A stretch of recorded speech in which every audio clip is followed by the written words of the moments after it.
Madame, Monsieur, bonjour et bienvenue dans le JT du groupe Revue Fiduciaire. Aujourd'hui, lundi 7 mars, nous parlerons de déclaration fiscale professionnelle, de bulletin de paie et de règlement amiable des litiges.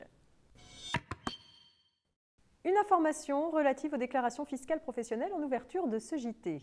La fermeture de la campagne 2015 pour télétransmettre des déclarations professionnelles et les liasses fiscales au titre de 2015 en mode TDFC par un partenaire EDI, notamment par son expert comptable, est reportée du 18 au 28 mars 2016.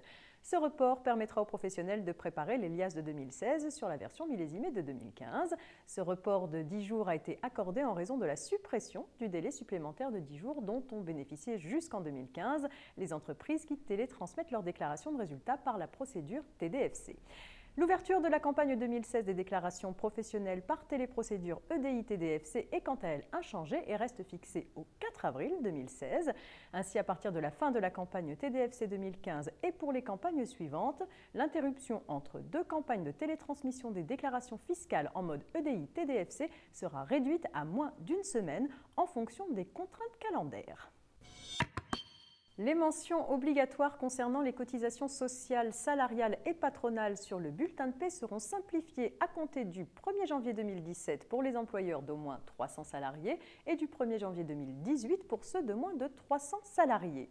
Mais les employeurs qui le souhaitent peuvent remettre à leurs salariés un bulletin de paie conforme à ces simplifications depuis le 1er mars 2016. Les intitulés et les libellés obligatoires de paie sont modifiés. Les lignes de cotisation sociale et patronale de protection sociale sont regroupées par risque couvert et les autres contributions patronales sont regroupées en une seule ligne. Le récapitulatif annuel à remettre aux salariés mentionnant la nature, le montant et le taux des cotisations sociales patronales sur la rémunération brute est supprimé.